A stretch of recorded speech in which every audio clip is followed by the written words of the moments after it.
Impôts et justice sociale, le podcast francophone du réseau Tax Justice Network. Bienvenue à Impôts et justice sociale, le podcast qui vous parle en français de la justice fiscale en Afrique et dans le monde. Je m'appelle Idriss Lynch. À la une ce mois. À la une ce mois, on fera une rétrospective de l'année 2019. Tellement de choses ont été dites dans le sens de la bataille pour une meilleure justice fiscale, mais aussi une meilleure justice sociale. De nombreux experts, aussi bien de Tax Justice Network que des organisations partenaires, nous ont prêté main forte. Nous allons partager avec vous les moments ou alors les propos que nous avons trouvés comme étant les plus pertinents, ceux qui nous ont marqués, et nous espérons que vous aussi, ils vous marqueront.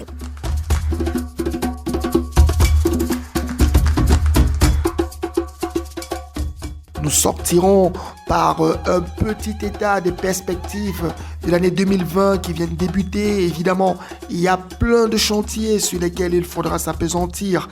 Mais en attendant, vous pouvez réécouter tous nos podcasts sur la page impotsocial.libsyn.com ou encore aller sur notre page YouTube www.imposetjusticesocial.com.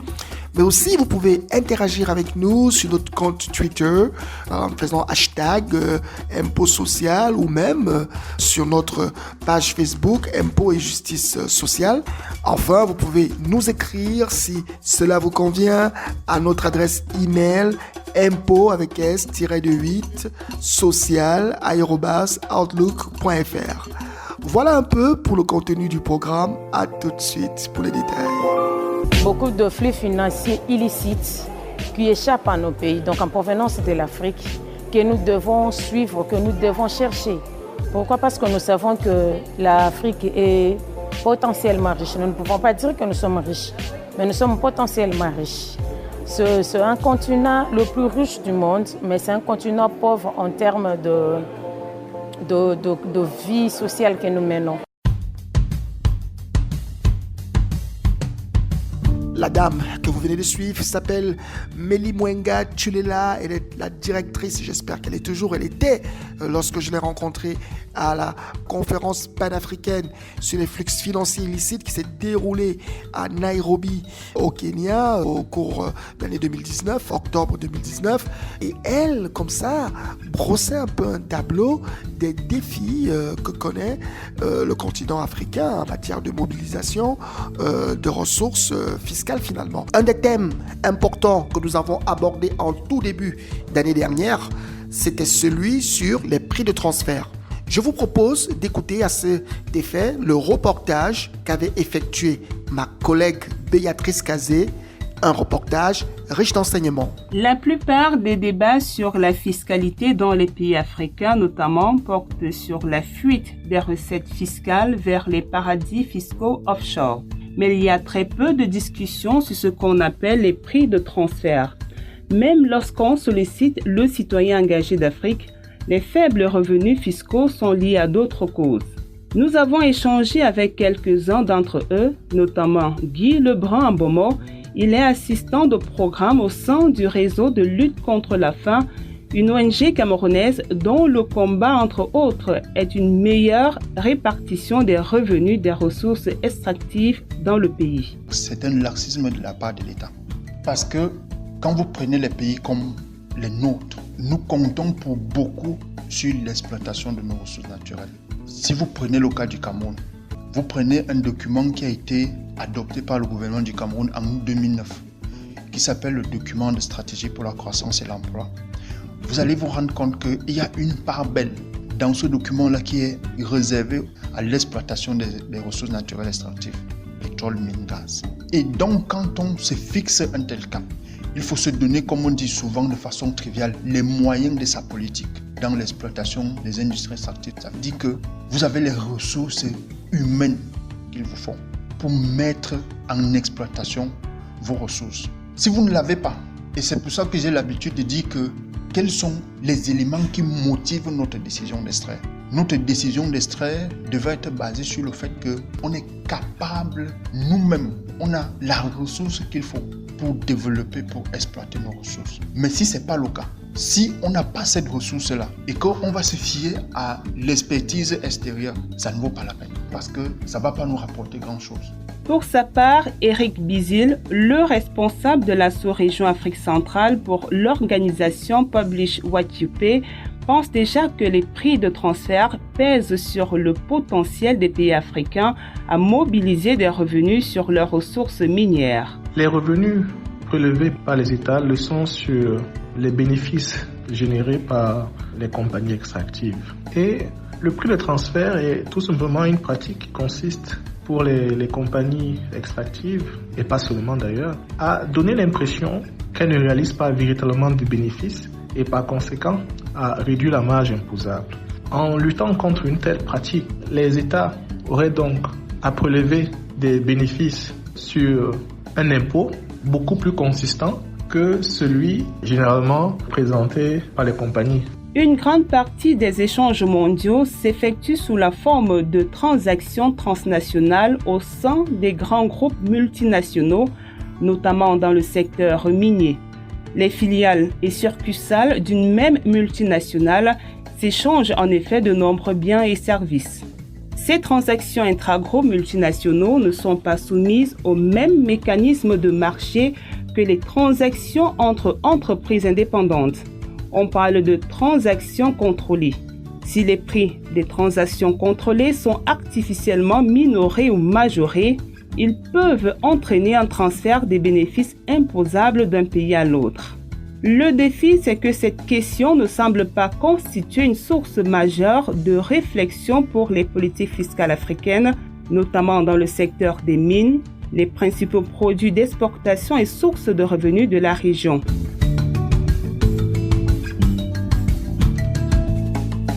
Dans la foulée, la Grande-Bretagne avait proposé ou alors avait promis d'engager 47 millions de livres sterling pour aider l'Afrique à lutter entre autres contre les flux financiers illicites.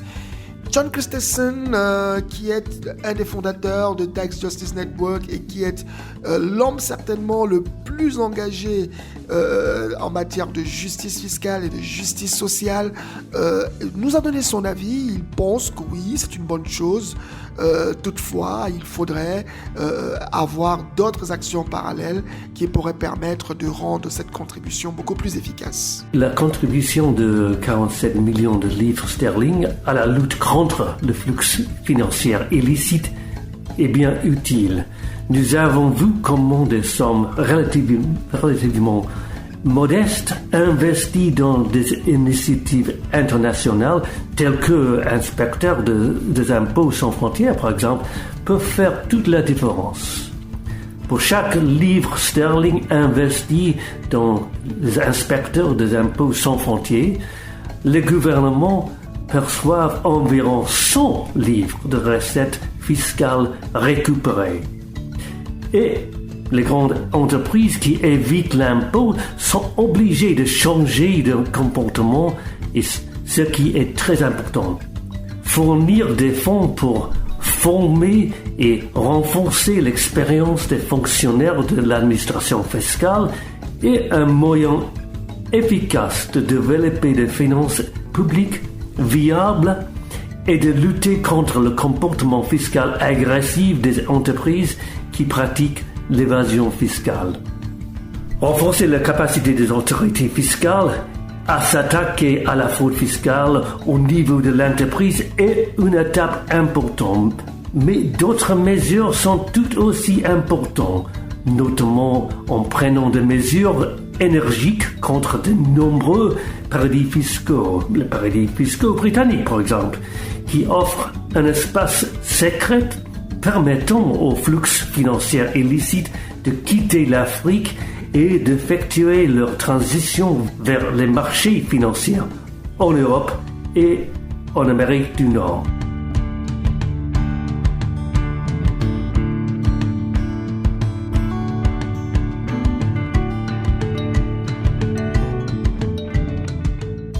Nous avons aussi abordé la question des partenariats publics-privés. Ils ont été vendus par les institutions de développement multilatéral, mais aussi les grandes firmes d'audit comme les PricewaterhouseCoopers, Deloitte, Ernst & Young ou KPMG, comme étant un moyen efficace pour les États de développer rapidement du service public. Mais on se rendra très vite compte avec Cécilia Gondard, une des expertes de Eurodad, que ce n'est pas toujours comme on croit. Au final, les contribuables africains se retrouvent parfois à payer beaucoup plus cher pour le bonheur de ceux finalement qui profitent de ces projets de PPP. Pour les gouvernements, les PPP sont très coûteux. Ils sont très profitables pour les investisseurs, mais très coûteux pour les gouvernements. Alors au-delà des intérêts financiers concurrents, du gouvernement qui veut évidemment avoir une dette soutenable et de l'investisseur qui veut faire du profit, les deux partenaires, et il faut le souligner parce que c'est important, ils ne poursuivent pas non plus les mêmes objectifs. L'un cherche à dégager des profits et l'autre, il cherche à fournir des services de public de qualité qui contribuent à l'égalité, au développement humain, qui soient respectueux des droits humains et de l'environnement. C'est ce qui fait que ces projets sont souvent lucratifs pour le secteur privé. On parle donc de privatisation des profits, mais ils atteignent très rarement leurs objectifs en termes de développement humain et durable et deviennent finalement la plupart du temps très chers pour l'État et donc pour les contribuables en cas de problème. On parle alors de socialisation des pertes.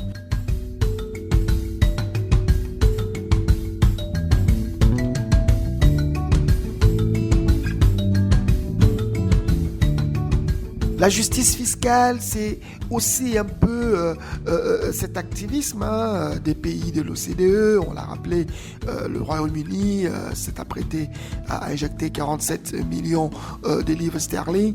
Mais avec Lucas Milan-Narodski, un autre expert chercheur de Tax Justice Network, on se rend très vite compte qu'il y a quand même comme une petite hypocrisie derrière. En effet, Idriss, même si le Royaume-Uni n'est qu'au 13e poste du ranking, 4 dépendances et territoires britanniques sont en tête d'index. Le Jersey, le Bermuda, les îles Caïmans et les îles Vierges britanniques. Ces territoires dépendent légalement du Royaume-Uni, mais ce dernier a toujours refusé d'imposer des changements définitifs dans ces paradis fiscaux, qui sont en quelque sorte une extension de la finance de Londres. L'OCDE, l'Organisation de coopération et de développement économique, a aussi du mal à reconnaître que ces endroits à zéro impôt sont mauvais pour l'économie internationale. Au Tax Justice Network, il est évident pour nous que le seul moyen de lutter effectivement contre les flux financiers illicites, c'est par une réglementation renforcée dans ces paradis fiscaux classiques, mais aussi au sein des pays de l'OCDE, où l'on trouve plusieurs paradis fiscaux. Il faut plus de transparence et contrôle des flux financiers. D'ailleurs, cette hypocrisie se manifeste lorsqu'on a regardé le dernier classement du Corporate Tax Haven Index qui a montré clairement que la France et le Royaume-Uni sont les pays de l'OCDE qui sont les plus agressifs en matière d'obtention de fiscalité avantageuse en Afrique. Lucas Milan nous donne son appréciation du rôle néfaste que jouent ces deux pays pour la mobilisation des ressources financières internes dans les pays finalement d'Afrique. Dans la façade, ces pays se présentent en investisseurs. Les entreprises vont venir en Afrique, créer de l'emploi et développer l'économie.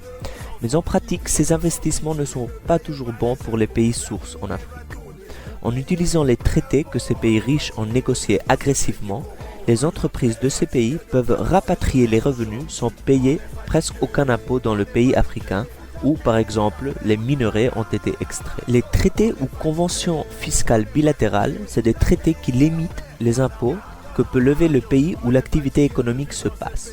Si le traité a des taux très bas, ça veut dire que le pays de source ne peut pas imposer une charge sur les revenus créés dans son territoire.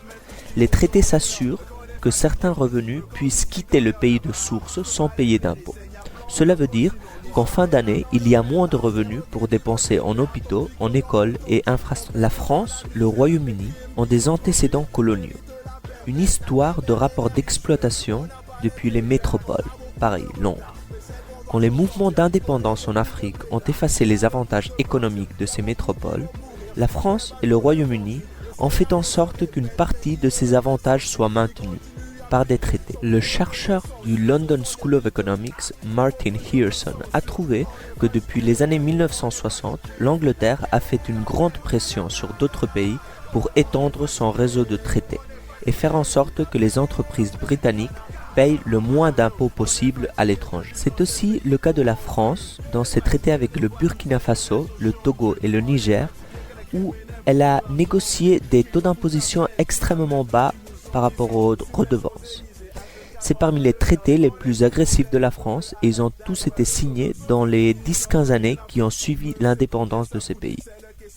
Quant au Royaume-Uni, les traités avec l'Égypte et l'Éthiopie sont particulièrement agressifs par rapport aux dividendes et dans le traité avec la Zambie, le Royaume-Uni a négocié des taux d'imposition presque nuls pour les redevances.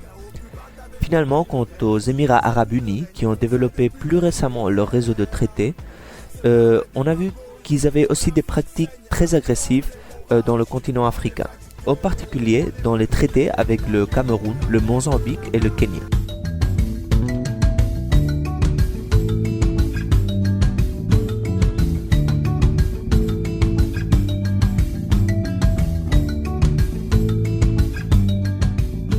L'Afrique ne reste pas les bras croisés. Elle a lancé la campagne Stop the Bleeding avec en tête de liste de la bataille au Cameroun Jean Bala. Il est le directeur exécutif du CRADEC, une ONG qui se bat pour le développement endogène. Écoutons ce que nous a dit Jean Bala au sujet de cette bataille. Pourquoi est-ce qu'il l'amène? Et au final, essayons de comprendre pourquoi est-ce que finalement, malgré cette prise de conscience en Afrique, les résultats obtenus sont extrêmement lents. Nous vivons ce paradoxe où l'Afrique est immensement riche en ressources naturelles, mais financièrement très pauvre. Ceci est dû à une exploitation chaotique des ressources naturelles africaines où les multinationales exploitent de manière tout à fait profonde l'exploitation des ressources naturelles, mais payent très peu ce qu'elles devraient normalement payer. Disons qu'il y a plusieurs facteurs qui bloquent le processus. Je pourrais dire qu'on peut commencer par le faible niveau des capacités de nos administrations à pouvoir, je veux dire, négocier d'égal à égal avec ces entreprises minières qui viennent exploiter les ressources naturelles ici. Et un autre facteur que l'on peut évoquer est celui de la présentation d'une certaine attractivité de nos économies et qui fait introduire dans les négociations certaines clauses qui sont favorables aux entreprises et que nous n'arrivons véritablement pas aussi à suivre dans le sens de les contrôler dans le temps et puis dans leur effet. Je peux évoquer ici le phénomène ou alors la pratique des exonérations fiscales ou même parfois administratives. Il faut dire que la lenteur des résultats obtenus déçoivent quand même un certain nombre de personnes. Nous avons interrogé Eva Joly lorsqu'elle recevait le prix Lucas Antoine Norman, remis par Tax Justice Network.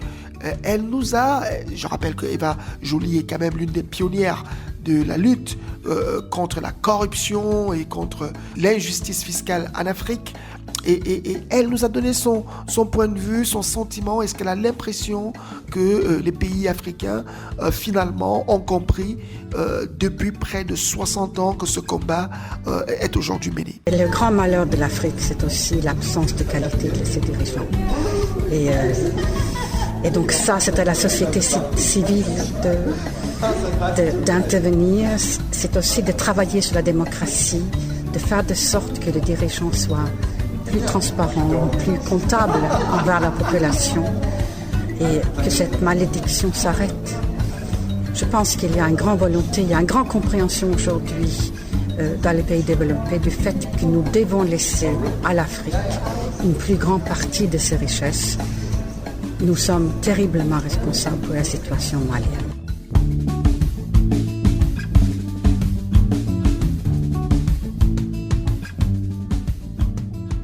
Tax Justice Network n'a pas baissé les bras.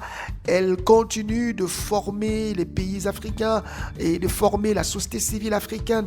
La satisfaction a été affichée par la société civile camerounaise qui a bénéficié d'une formation notamment en matière d'identification des flux financiers illicites et de la fuite fiscale en matière commerciale. Nous avons à cette occasion interrogé Duplex Quenzop qui est un des grands acteurs de la société civile camerounaise et qui est membre du comité de l'initiative pour la transparence dans les industries extractives. Identifier les flux financiers illicites est un exercice assez intéressant en ce sens qu'il nous amène à regarder aux sources de l'information d'une part, mais aussi à des données qui circulent dans des plateformes parfois peu fréquentées par la société civile, mais qui pourtant sont des niches véritables d'information qui, une fois analysées, compulsées, comparées, peuvent aider à voir effectivement les manques à gagner que nos États réalisent.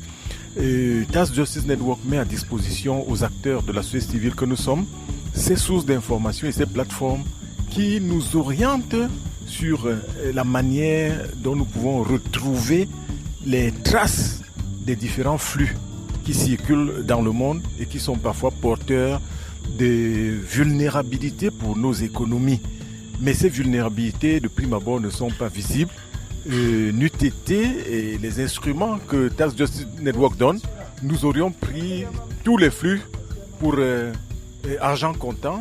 Et pourtant, il faut décrypter les informations, il faut décrypter le message qui se cache derrière ces différents flux. Et nous pensons que ces instruments sont d'une utilité assez importante, qu'il est utile de s'y familiariser à répétition. C'est pourquoi nous pensons que Task Justice Network, au-delà de l'académie, devrait pouvoir décentraliser certains niveaux de formation afin d'augmenter le nombre d'acteurs susceptibles d'utiliser ces différentes données, ces différents outils.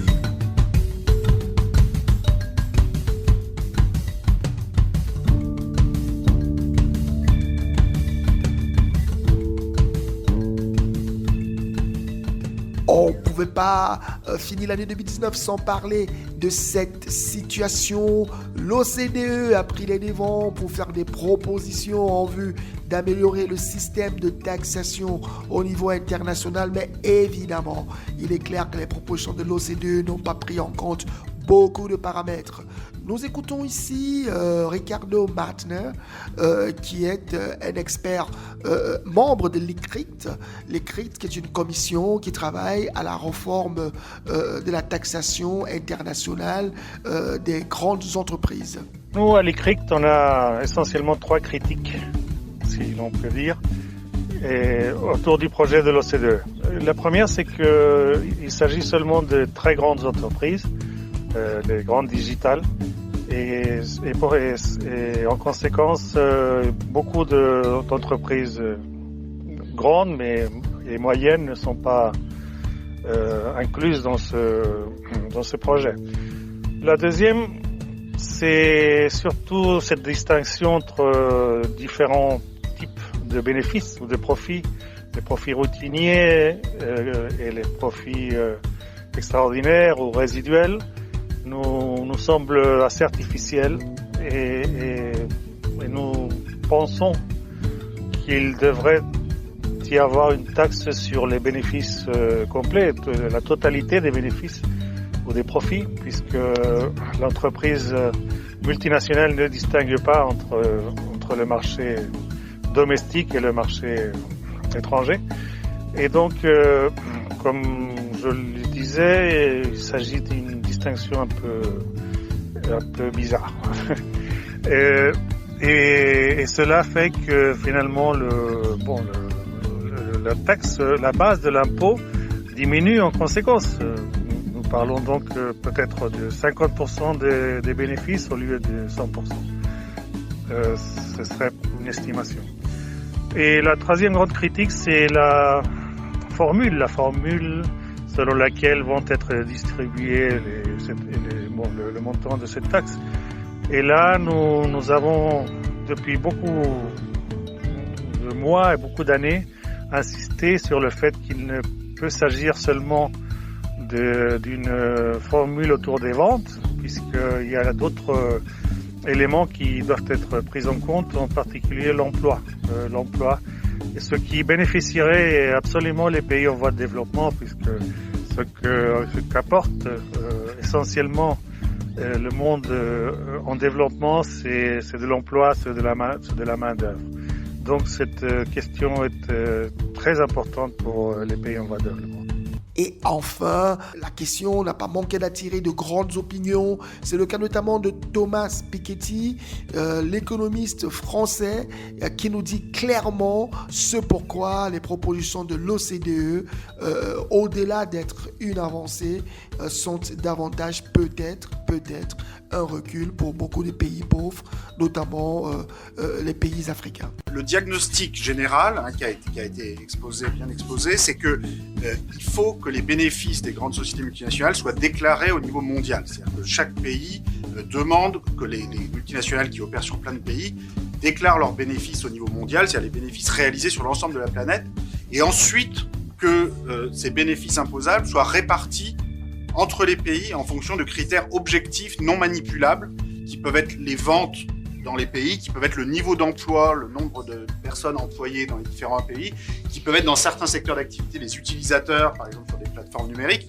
mais des critères qui ne soient pas manipulables, puisque les systèmes de transfer pricing, qui en gros sont la façon dont les entreprises vont répartir leurs profits entre leurs différentes filiales, sont complètement manipulés par les entreprises, et ça, je crois que maintenant le message est bien passé. Alors le message est bien passé, sauf que dans la solution proposée par l'OCDE, bon, ils ont accepté donc le projet BEPS. L'OCDE a dit oui, bon, vous avez raison, il faut faire unitary taxation. Donc unitary taxation, ça veut dire qu'on a la déclaration de bénéfices au niveau mondial, au niveau unitaire global, et répartition comme vous dites, mais on va le faire uniquement sur ce qu'on appelle les residual profits et pas sur les routine profits. Alors manque de peau, la définition qui donne des routine profits et des residual profits va conduire à ce qu'en fait à peu près tout soit routine profit, un petit truc qui soit residual profit. Donc l'arnaque est quand même énorme.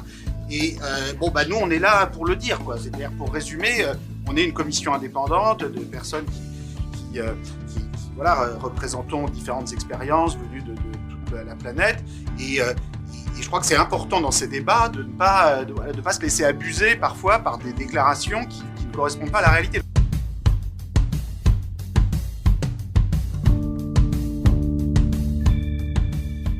Voilà, c'était cette rétrospective de 2019. On n'a pas abordé, c'est clair, tous les sujets parce que le total des podcasts que nous avons produits, c'est bien plus que les 24 minutes que vous venez de suivre. Mais ce qu'il faut dire, c'est que cette année 2019 a ouvert la voie à l'année 2020 qui sera aussi celle de la bataille. Évidemment, il faudra suivre jusqu'où va l'OCDE avec sa réforme sur la taxation des multinationales, une réforme qui est fortement critiquée, vous l'avez remarqué avec les experts qui s'exprimaient déjà dessus en 2019. Il va falloir qu'on continue de suivre, mais aussi il faudra regarder comment est-ce que les pays africains traitent la question des accords de non-double imposition. On l'a vu l'année dernière, ça n'a pas été forcément une actualité très positive. On a découvert comment l'île Maurice avait facilité la possibilité pour des multinationales de ne pas payer des impôts, et de nombreux pays aujourd'hui sont en train de se demander s'il n'est pas temps d'en finir avec ces accords de non-double taxation, et il y en a beaucoup en Afrique sur le plan bilatéral, ça je peux vous le dire. Mais aussi nous devons être très vigilants au Financial Secrecy Index qui sera publié par Tax Justice Network. De nouveaux pays se sont ajoutés.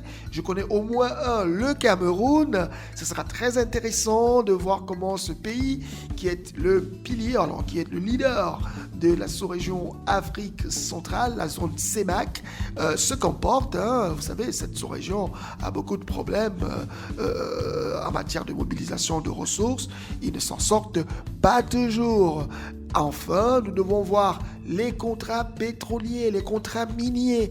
Il est temps que les Africains apportent plus de transparence dans ces accords qui déterminent la fiscalité des différents secteurs qui sont concernés. Comment est-ce qu'on décide qu'on va payer du cost oil ou du cost product à des opérateurs miniers? Les pays africains ont commencé à bousculer, mais nous devons les pousser davantage afin de pouvoir retenir le maximum de revenus pour nos concitoyens africains. Voilà, c'était un peu cela que nous vous proposions pour ce podcast. Je rappelle que vous pouvez nous suivre sur notre page de podcast impotsocial.lipsin.com ou alors sur www.imposetjusticesociale.com, la page YouTube. Mais aussi, vous pouvez nous faire un follow-up sur notre page Twitter, hashtag Impôt Social, ou sur notre page Facebook, Impôt et Justice Sociale. Et enfin, si vous avez des choses à nous demander, écrivez-nous à notre adresse impôt-8, impôt avec S-8, social@outlook.fr.